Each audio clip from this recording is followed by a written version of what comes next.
চৌধুরী বাড়িতে সৈকত আসলে আদিত্যর বড় মা বলে, অভ্র কোথায়?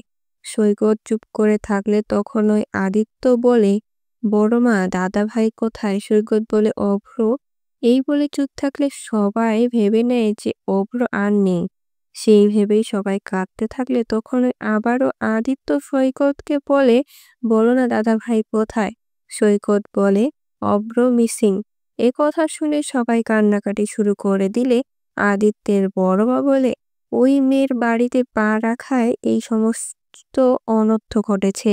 পাশ থেকে আদিত্য সুদীপার হয়ে কথা বললে আদিত্যর বড় মা বলে, ওই মেয়েটার জন্য এখন আমাকে কথা শোনাচ্ছিস? এসব কথার মধ্যে আদিত্যর মা আদিত্যর বড় মাকে বলে, ওই মেয়ে তো বাইরে আছে, তাহলে ওকে কেন এ সমস্ত কিছু বলা হচ্ছে? যা বলার আমাকে বলো। ঠিক তখনই আদিত্যর বাবা রেগে গিয়ে বলে, তুমি বৌদির মুখে মুখে কথা বলছো?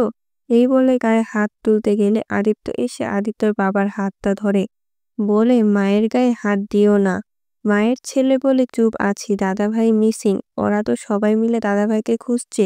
ওদিকে সুদীপা মন্দিরে পুজো দিতে আসলে কয়েকজন লোক মিলে অভ্রকে মন্দিরে নিয়ে আসলে সুদীপা বলে, ইনিকে একজন বলে স্বাস্থ্যকেন্দ্র বন্ধ, তাই ওনাকে এখানে আনলাম। এবারে যা করার করো। এরপর সুদীপা অভ্রকে চেক আপ করে দেখে বুক থেকে অনেকটা রক্ত ঝরে গেছে। সেটা দেখে সুদীপা নিজের অন্য অভ্রের বুকে বেঁধে দেয়। তারপর সুদীপা ঠাকুরের ঘটি থেকে জলের ছিটে অভ্রের মুখে দেয়। এরপর সুদীপা তার পিসিকে বলে, ওনার গা থেকে খুব ঠান্ডা হয়ে যাচ্ছে। এই বলে ঠাকুরের সামনে প্রদীপ নিয়ে এসে অভ্রকে তাপ দিতে থাকে।